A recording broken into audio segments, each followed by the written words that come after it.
Hey, Salil. So I just wanted to jump on here real quick and introduce my whole network to you because I got excited about the robotic space and what you're doing specifically. And I wanted to introduce my network and all the people that are looking into the robotic space and just share about you and what you're doing, and where you see this industry going in the long term in the next 2, 3, 4, 10 years, whatever you think. I just love to get your feedback. And as we head into Manifest, I know there's going to be a lot of people there. So just if you can introduce yourself and your company's Supreme Partners and what you do, I'd love to hear from you. Thanks, Tom. Thanks for bringing me in. My name is Salil Khaladkar. I'm in supply chain manufacturing for last 20 plus years. Recently, I went on my own to start my own firm called Supreme Partners and Investments. And we do consulting in end-to-end supply chain. Mainly the way I like to think is in two areas. One is optimization, whereas you have your like resources, that existing resources you want to optimize, and we can consult to how to make it better. And the second is very interesting field, which is a transformation, where you want to take the existing to the next level. For example, throughput 3x to 10x, right? How would you do it? And that's where the robotics and automation comes in, and we consult into that. So very excited to get into this space and talk to you about robotics in Well, particular. I'm more excited because when we first got on that first call when I met you, I was like, this is what I've been looking for years. I knew it was coming, and I think fortunate enough to meet you. And I love where your head's at, where you're going, and just the space generally. I love it. And for the space, like, how do you see this executing and sustaining in warehouse robotics and just an automation strategy for these companies that are looking to implement it? Because a lot of them just don't know yet, right? How are we going to implement this? So yeah, Dom, that's a really great question, right? And a lot of companies need to what I call, do approach it with strategically, right? Do the strategic planning. And it's very simple, right? It's all the big words, but very simple framework, right? If we could follow, so it gets a little easier, right?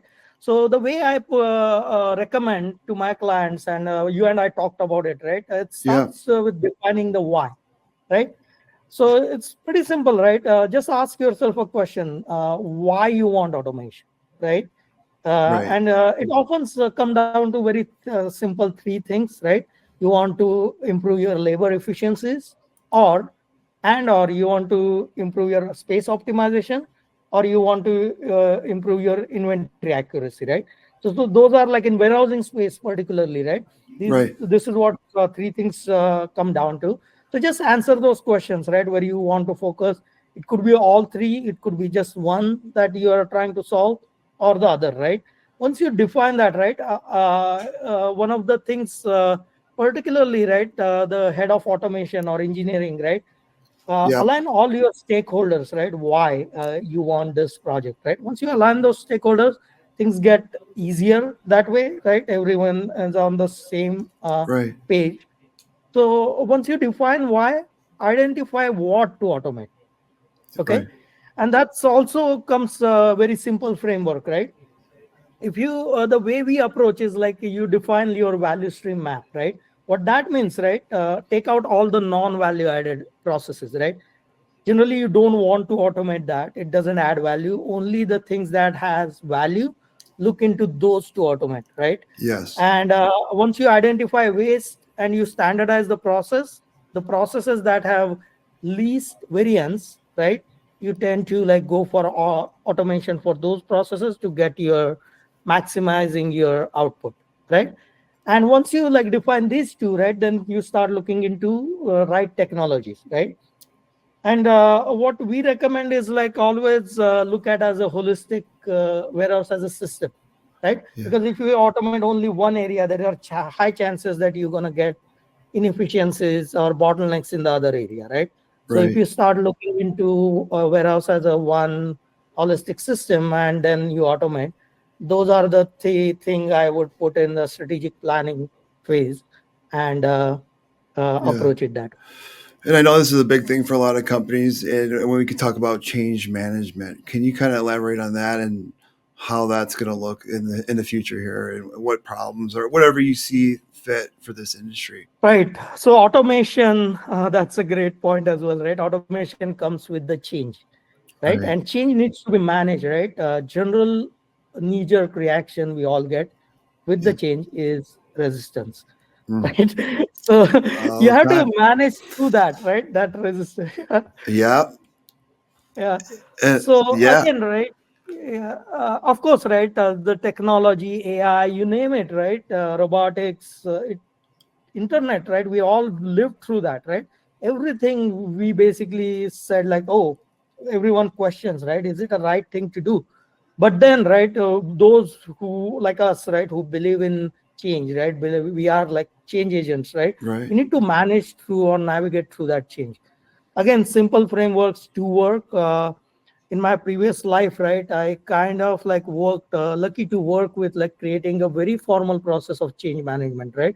And it's very simple, right? You create a high performing team and create a change control board which consists of like change agents as well as the stakeholder, the decision makers, right? Right. So you formalize that change control board, and you have a process. You meet every week, and you basically introduce those changes in a small little fashion, right?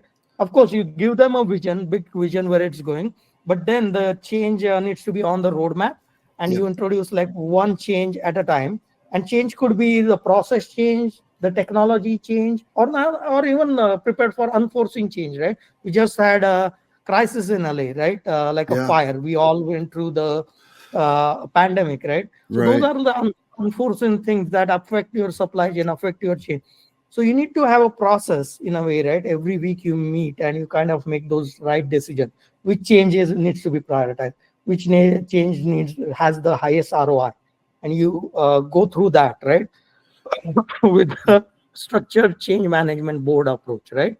Yeah. Then the second point of this change, right? You need to have your workforce ready for that change, right? Correct. So what that means, right? You need to have your talent that is very in this case, right, for this topic, right, robotic savvy, technology savvy, right? So you Yep. need to have a skilled workforce that can interact with digital twins, that can interact with software, that can interact with robotics, right? Yep. And they are ready, and you need to start hiring from that perspective as well, right? And you come Yeah. from that background, we have like many detailed Yeah, and I've been conversations. telling people in this space for a while, start upskilling, learning new skills because it's coming. The train's already left the station. It's coming. You know, and you talked about it a little bit earlier, right? The ROI. Can you? What about the sustainability in the space and the ROI? What do you see in that? Absolutely, right. No, it's So a ROI. Yeah, so the successful automation and robotics implementations that I've been involved, right?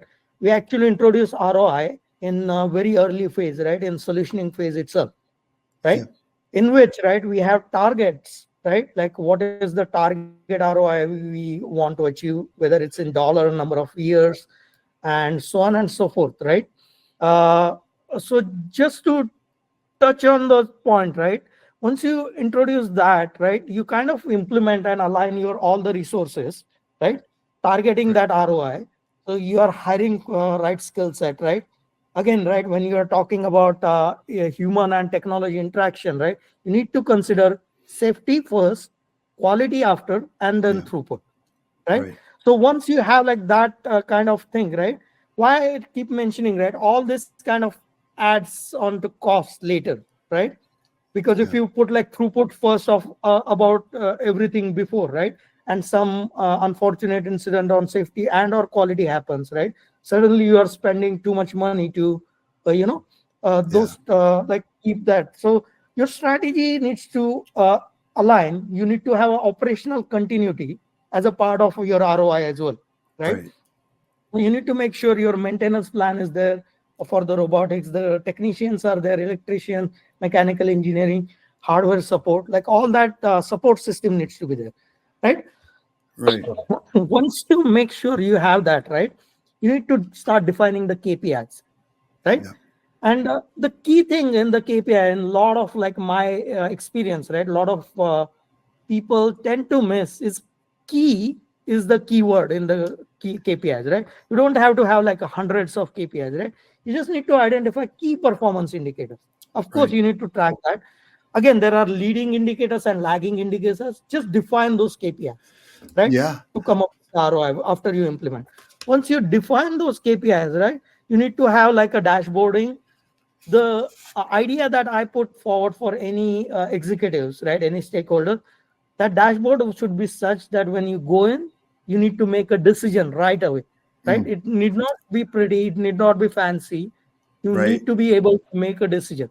So define that, right? Work. I tend to work with all the stakeholders to defining. Take a lot of time upfront. Once you define the KPIs, then you follow through, right? You have a target and you have an actual. You constantly, continuously, daily, weekly, monthly, yearly QBRs. You kind of track it, right? Where you are with your target versus actual. And KPI translate into ROI, right? If you are on target with your KPI, you're on target with your ROI, right? Love it. Then other part of it is you always want to, in a way, keep your cost down and ready for long-term success, right? Yeah. So a lot of times, right, there is like a runway for these big investments in a way, right? It's like 3 to 5 years at Yeah. most, right? You get that, right? Uh, but there are like innovative models that are out there, right, to ensure that success, right? For long-term success, right? You emulate a lot of things, right? All the different type of data analysis you could do, put it into digital twins, get those, Yeah. emulations upfront, so that you can, as much as that is in your control, you can predict. Of course, you can't predict the future, but you can control the controllables, right? That's how I put That's it. it. Right. And then once you have that preparation ready, right, ensure ROI delivery. It's like have those models ready, right? Like robotics as a service, right? Love it. Software as a service, right? ROS and SaaS, those models, right? You are not putting the capital upfront. You are kind of like, going like month by month pay as use type of model, Right. and then figure it out ways to, like, finance the startup cost, right? Yeah. That still requires a capital, but have those conversation with your CFOs, come up with Yeah. those models and have the ROI in the planning phase, and then execute to that plan, right? That's how I would put it in Yeah. that No, topic. I love the passion, love the energy, because that's what I loved about you from day one. And going into, I work with a lot of SaaS, supply chain tech companies, 3PLs, warehousing company, you name it. Talk about technology integration. Like, what are going to be some of the challenges that you're going to see integrating it? And what are you seeing right now? Like major challenges the companies may face, or while they're thinking about integrating this in. Yeah, technology integration. This is a although it's a technology topic, right? Don't get me wrong. Right. But a lot of time, right? What happens, right? Once the new technology is there, you still have to keep reinforcing the vision, right? Same question: why, what type of technology, why we are doing it, right? What happens, right? Those projects tend to be like a longer term projects, and you tend to lose the vision. So reinforcing the vision in technology integration is a challenging task, right? You need to keep your resources, your teams, right, on track in a way, right? So you need like a very Absolutely. specific type of leaders to enforce those kind of changes, right? This integration, right? And what that means, it again, right? I try to think Yeah. very simplistically. It's a smart goals, right? Like have your teams with the smart goals, Smart make goals. them aware that hey, you are like it needs to be very specific, measurable, achievable, relevant, and time bound, right? Yeah. Make that part of their yearly reviews, so they stay on track and don't lose the vision, the big vision, right? Which is like generally going to be 3 to 5 years. If not like 1 year, you will get like a lot of leeway, right? But it's Yeah. good to think from long term perspective and have your teams go in that drive. So reinforcing vision is a challenge in technology integration. Overcoming resistance to change, right? We talked about Yeah. it, right? Yeah. Well, they're going to And have it's to not change, right? Otherwise, they're going to be like, left behind. And what about, those companies that already existing warehouses, talk about some challenges they may face, or technology integration that they're going to have to do to keep up with some of the bigger companies that are going to be ahead of them, and they need to do it, otherwise they're going to be left behind. Right. So existing warehousing, right, particularly with as opposed to the greenfield, right? So Right. always, easier to Yeah. go into greenfield. How do we do that, right? So can you explain So what greenfield means real quick to some of the people that yeah, don't know? so greenfield is warehouse that is like a brand new building, like a blank box, and you start from the ground up building everything, right? Yeah. So floors are pristine. You are bringing like brand new racks, brand new robots, brand new installation, like Yeah. the crew that Brand new you are having, everything. everything. Yeah. Yeah. So that is one thing, right? Versus, the analogy I like to give, changing the engine of the plane while flying, right? That's Yeah. what we are talking Good. about here, right? Your operation don't stop. You have this integration or innovation transformation project that is being done, and you still have to deliver, right? How do you do it? And on top of that, right, in warehousing, right, particularly on technology side, you have like so many technologies that are already out there that are have been implemented, like OMS, WMS, TMS, Mm. WES, WCS, PLM, ERP, all those, jargons in a way, right? But Yeah. those are like real things that are out there, right? Right. So, of course, it's challenging to change the engine while it's flying, but at the same time, it can be done, right? Yeah. So, all again, it goes to your strategy, your road mapping, how you plan it, and how you integrate it, right? So, Yeah. there is a physical project management approach and versus like a technology approach, right? Two of the known techniques that are out there is PMI related project management. You develop the project for like your requirements and execute it for project man. And when it comes down to technology, right, you need to be very agile, right? Yeah. And your teams needs to be agile and go with that, right? And And the way I frame, yeah, go ahead. oh, so I just wanted to, because I know there's going to be some young college kids that are coming out of college, graduating. So WMS is warehouse management, TMS is transportation management, ERP is enterprise resource planning, YMS is yard management software. So start looking into these, because there's going to be a lot of jobs in those areas in the future. And I keep warning people and telling people to learn this space quick. Right. But what else can you talk about when you're talking about like the challenges of migrating all these different, yeah, I know there's some companies that say they do them all, but what about if they're using a WMS over here, a different ERP over here? How do they migrate all these together to make Yeah, one solution? so yeah, it's always think again, if we go back to the basic, right, think your warehouse as a system, right, Yeah, holistic system that has like all this moving parts, right? And integration, technology integration is like literally building the bridges between the system. So again, there are two ways, right? Like as we were talking about, one is like existing versus one is brand new. When right. you are brand new, right, you kind of like try to have like a minimal uh, uh, handshakes, right? The way like from technology to technology, that way you are reducing the failure points, right? But existing, right, you already have invested in all this like ERPs and TMS and WMS, WS, PLMs, or you name it, right? Name it. Yeah, How do you do it, right? So the again, right, technology has evolved so much with the APIs and EDI connectivity, right? You kind of like figure out the technology that builds that's bridges, right? Work with those API technology, work with those companies that are integrating those different technologies, and of course, right, you need to test it before you need to deploy it, right? So have right. your system testing, your UAT, right? Users needs to be testing all these technologies and do the validation of everything before you go, right? So that's how you do it. So there are many spaces you can for the graduating people, as you are asking, right? You can either become an expert in each one of those area, right? Order management system, transportation management system, right? You can become an expert, domain expert in that area, or you can become like an integrator, right, who can actually bring all those technologies together and put it as a system, right? Great So there point. are like both those ways are very, have their own value adds to the thing. right? Yeah. But the company, the warehouse that is implementing, right, the director of that warehouse, right, for them, right, it is very important, right, it needs to come through as a system, Right. right?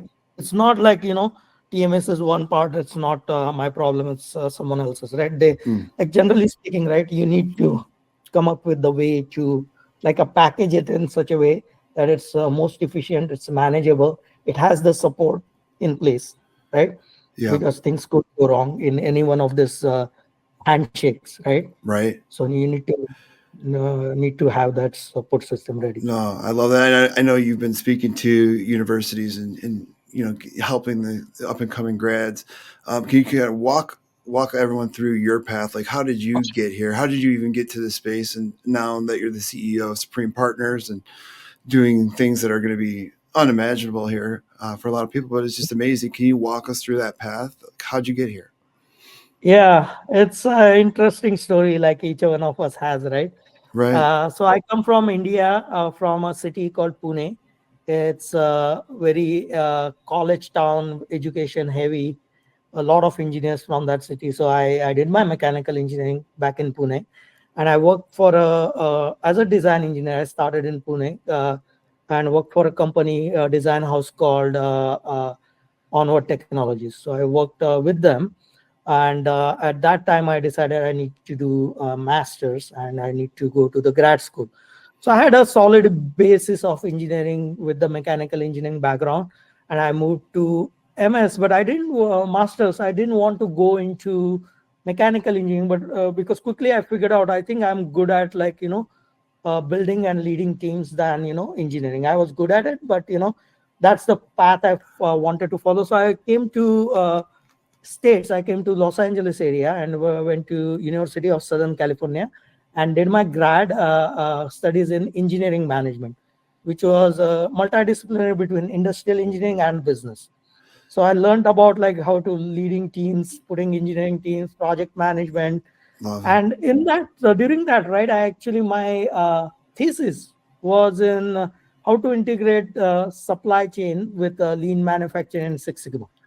Wow. So that was my first time I deep to like took a deep dive into how to do it, right, how to execute this Right. all this methodologies that of course started with manufacturing, right. My simple question was how to bring that in supply chain, and that's what I did in my master's. Pretty good school, right, I would say. USC, I still have good ties with. I still go to most of the alumni network events with them.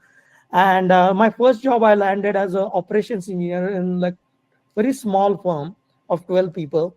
But I was like, right out of school, I was thrown into go and manage this manufacturing floor, right? Yeah. So it was very interesting turnaround situation, right? I was coming with all the theoretical knowledge, and I was right on the ground with, like, factory workers, right? Got to learn so many things from them, right?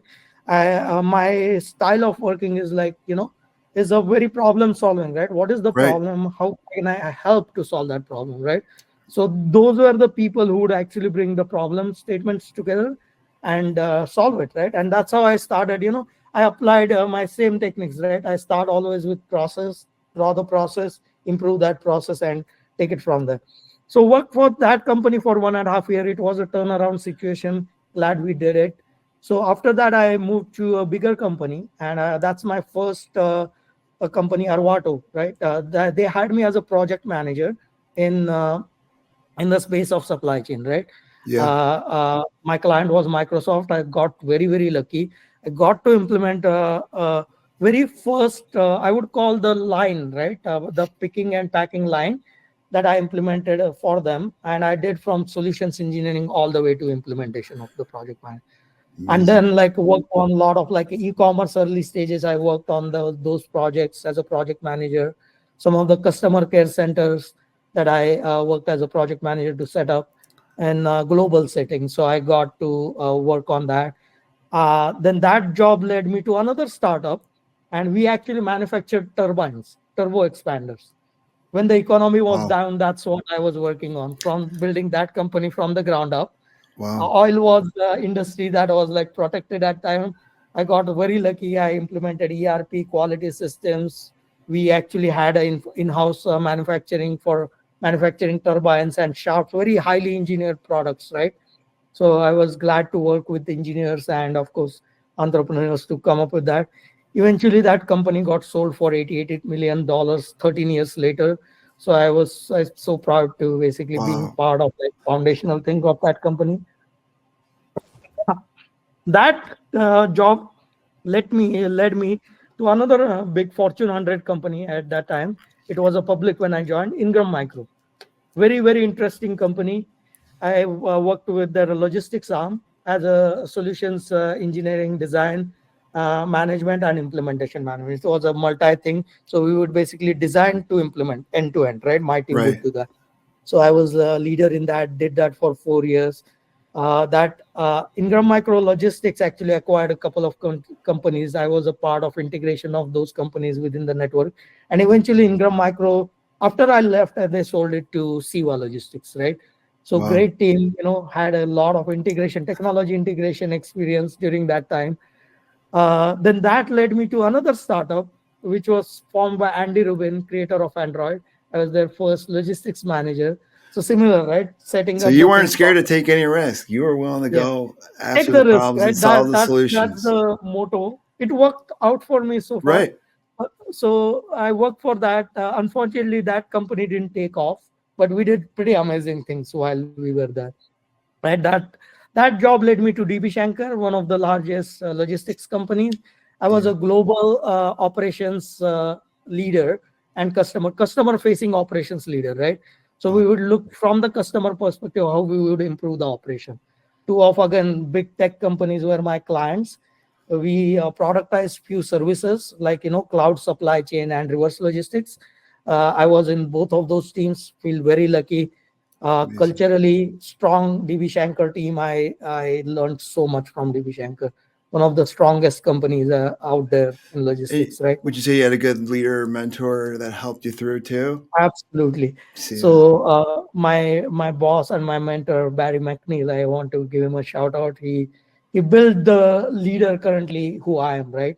So in all these That's companies, right, I have to say, right, I came across a very uh, good leaders, but they are invested in you, right? Barry is one of right. those people. He was always invested in developing me as a leader.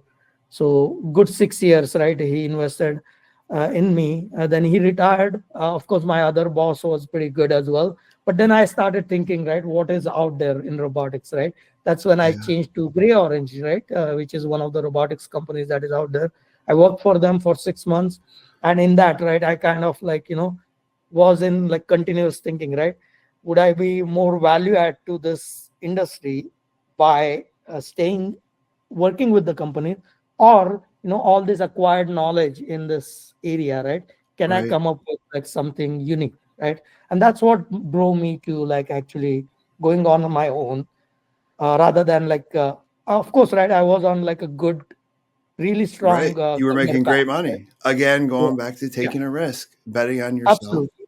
Money was not an issue, right? Right. For sure, right? Yeah. And but that risk taking, right? Of course, touch wood, it will work. But that's what led me to not take a risk. I think I have acquired enough knowledge. Networking is a great aspect, right? I think I have a Right. great network, at least to begin with, where I could add value and solve the problems, right? So Right. always that is the approach I like, and I enjoy doing that, right?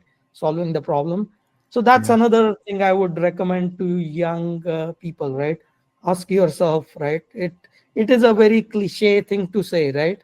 But it always work, right? What is that you really want to do, Right. right? And you need to ask that question again and again, right? It's not like you asked that question during your college and you got the answer and Right. you Because you right. learn a lot while you're on the job. And talk about this. I know we spoke about it, and I think this is something I love about you is when you're in these big meetings with global corporations, right? And you're pushing back and you're not scared to do it, right? So talk about that for a minute because I think a lot of people are just they get scared, they go in the corner, they don't say Yeah, anything. It's like, oh, that's the CEO of whatever, Walmart, Sam's Club, you name it, any big global organization. But if you have the solution, you see a problem, you weren't scared to go and tell people. So talk about that. Yeah, I've been. I'll be honest, right? That's a very risky path to walk on. Yeah. But sometimes you need to say the right things, right? And that's what I believe in. I've gotten in so many times in trouble that I can't even count, right? Saying the right thing, but not in right way, right? Right. That's what, like, that's where the mentoring really helps.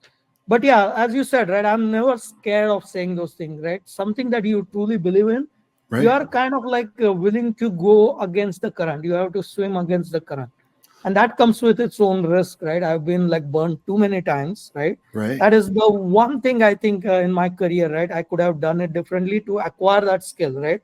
Is how to present it, right? Yes. Most of the times you come from the right place, you are saying the right things, but then like emotions come through, Right. that different And type that of person personality. takes it the wrong way, right? Yeah, And it's yeah, like, how do you communicate that, especially when we're talking about different cultures, and especially in the right, robotic space? How do you do that, right? I think it's having good mentors, learning on the job, but not being yeah, scared to push right, back when you know you're right. When like you have a great idea, or you think you're right based on the data that you have. And that's another right, thing like I said, I loved about you is like you weren't scared to push back, especially right, when you're in those rooms. Because I know being in some of those rooms, like people get nervous. yeah, You're talking multi-billion-dollar corporations, and what do you yeah, do? You're gonna go and put your neck out, and who are you? You're Salil, who from exactly, where? And it's like you did it though, and you know what? It yeah, got you to where you're at now. exactly, right.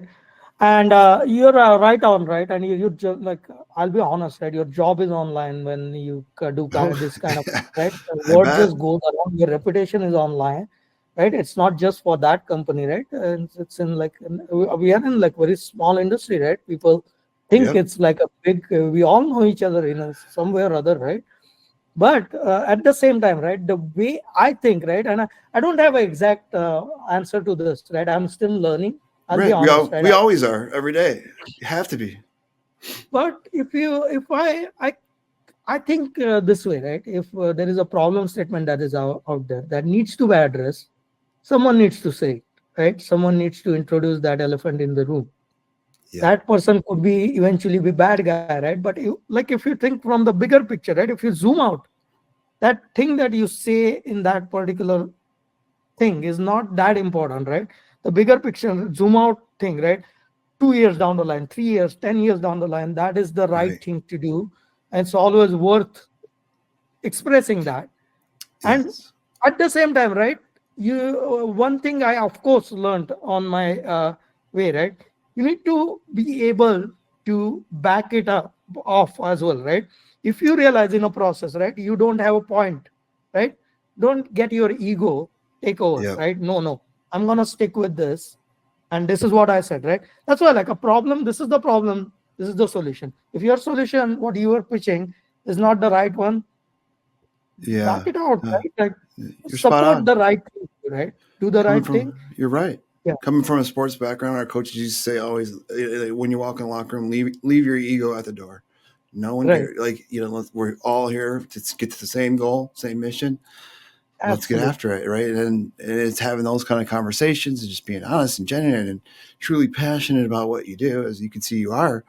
I think there's a lot of people in the space that would be interested and love to learn it. Like for me specifically, I was Yeah, at a fair with my kids, and I watched these 8 to 13-year-olds playing with robotics, and I was like, "Wow, this is amazing!" I ended up going to speak to their board, and I'm like introducing them to companies now to get them, free products, free stuff to use to help with them build whatever they're building out. Just amazing. But I think we need more talent in this space, and I think yeah, there's going to be a lot of opportunities. So, absolutely. The quick thing that I remembered, right? This last generation was like, iPad kids, right? Like they grew up mm, with iPads and, technology. The next generation, I think, is robotics kids, right? They're yeah, gonna grow up with robots, right? Their own robots. They know how to interact with robots, AI. They just, or AI kids, right? However we want to call it, right? That's what the yeah, next generation gonna be. But I just want to also touch, right? It's although you're doing this, right? It's a team sports is a good analogy, right? You yeah, still keep the basics, right? Like it's a team sport. you yourself Right. not gonna solve the world, right? No, It's yeah, it's so be a team player, right? you Take have it, to. yeah. And being a, if you are in the team leadership position, right, you take the blame as a leader. Yep. Always. uh, you save your team, you take the blame, Mm. right? But if you are successful, give credit to your team, And that's a right? good, every good leader that I get to speak with, and that's exactly what they do, right? They're Right, going to take, they're always looking inward. What could I have done better? right, Right? What could I have done better, instead of like, oh no, this guy didn't do that, he didn't do this, she didn't do that. Instead of placing blame, they're always looking inward, and those are the best leaders that I meet day to day. And I'm just fortunate enough to have these conversations, and right. hopefully I can help that next generation coming up. But like, let me ask you this question: as a parent of three young kids that are on their iPad already, like, and then they're going to be robotics, like, what are you going to do as parents? Like, how do you? Because I do want them to play with that and learn it, and also get into robotics. But like, how much time do you put into that? Like, I guess that's going to be a question we're going to all have to figure out as we go. But Right. I don't know. See, I'm not a parent myself, right? But I can, so I don't know how it feels like hands on, right? But I'm a champion of technology, right? Me too. So I would say, right, like we grew up with toys, right, Dom, when we were like kids, Right. right? Play with a Video water games, bottle. right? Yeah, yeah, Flip a water video games. bottle. Yeah, so it's one of those things, right? It's one thing to like have them not to explore, but I don't think so, right? Like it's like how we can, as the older generation, right, adapt, Right. like letting them grow with it, right? Because that's what, like, day to day jobs are going to be, right? Like I agree. the next generation jobs when your kids, my kids will go into workforce, right? I don't think they are going to do things uh, within, like, just computer, for example, is the only technology that we use day in day out, right? There would Right. be a AI assistant, right? We all use it right now, right? There will be a robotic helper, right? the Well, the, the you'd be warehouses that, surprised. There's not. I thought most people would know about AI already by now, but you'd be surprised. There's a lot of people that don't even know how to use the basic Chat GPT. And right, I keep warning, people around me, friends, anybody I come across. I'm like, listen, you have to learn this to right, just help you and guide you, and make you go faster, and just give you, because you have all the knowledge you want at your fingertips. But how do you put right, it all together? How do you use it? And I think that's going to be, yeah, trust me, I keep warning everybody, learn it as soon as yeah. possible. And us as humans, right, what we will be like, we basically introduce these technologies to make the things easier, faster, and efficient for us, Right. right? So there's always this scare that technology is going to replace, right? Okay, I get that argument, right? But this, if you upskill, right, you mentioned the upskilling Right. of the workforce, right? If you upskill your workforce will be eventually smart enough to use all this ecosystem of human and technology together, and will do the things that we haven't explored that we could do, right? Yes. Better, faster. And that's what, like, I think we need to encourage the next generation to do so, right? Hey, look, Yeah. no, I'm a generalist, right? So I always didn't, this idea of specialist didn't sit well with me, right? That's why I did what I did, throughout my career, being a Yeah. very specialist mechanical engineer still, right? Always, try to go out and do. But that's what I think, right? We as a human being, right, we are capable of doing so many different things. So we shouldn't box ourselves, right? We should always challenge, what else we could do. And I we love it. should treat all this technology as tools for making us better, do better, whatever we are trying to. Wow. Right? In that way, I think then we would see this whole thing like way differently than we are looking at it. And I agree, Salil. And trust me, I appreciate you having you on, and sharing your knowledge. And how can people get a hold of you? Where can they reach out to you? What's the best way to connect with you? Absolutely. So I'll send you my contact information, of course, right? But and my website is under construction. It will be up soon, like within 15 to 20 days. So my company's website is www.supreme.partners. My personal email is Salil, Salil, at supreme.partners. And I'll send you my cell phone Yeah, number. and I'll put You, it you in the can, post when I clean this up and put it out there for everybody to reach out, because I think a lot of people are going to need some consulting too on where do I even go with this. How can absolutely. I automate this? And Salil's a great resource for that. So thank you again for sharing. Appreciate you taking the time today. And I appreciate you, your time as well. Connecting you was one of the greatest thing happened in last six Appreciate, months for me. We just appreciate talk, as you know, right? And hours. yeah, and hours. We have spent so much time together on this one. So look forward to partner with anyone who needs, robotics services in general, or just bump in some ideas, right? I'll Right. happy to jump on it. Yeah, connect me through LinkedIn any way that they feel comfortable. I'll be happy to. Awesome. Well, thanks again, Salil. Appreciate you. And reach So out to Salil at Supreme Partners. Thank you. thank you so much.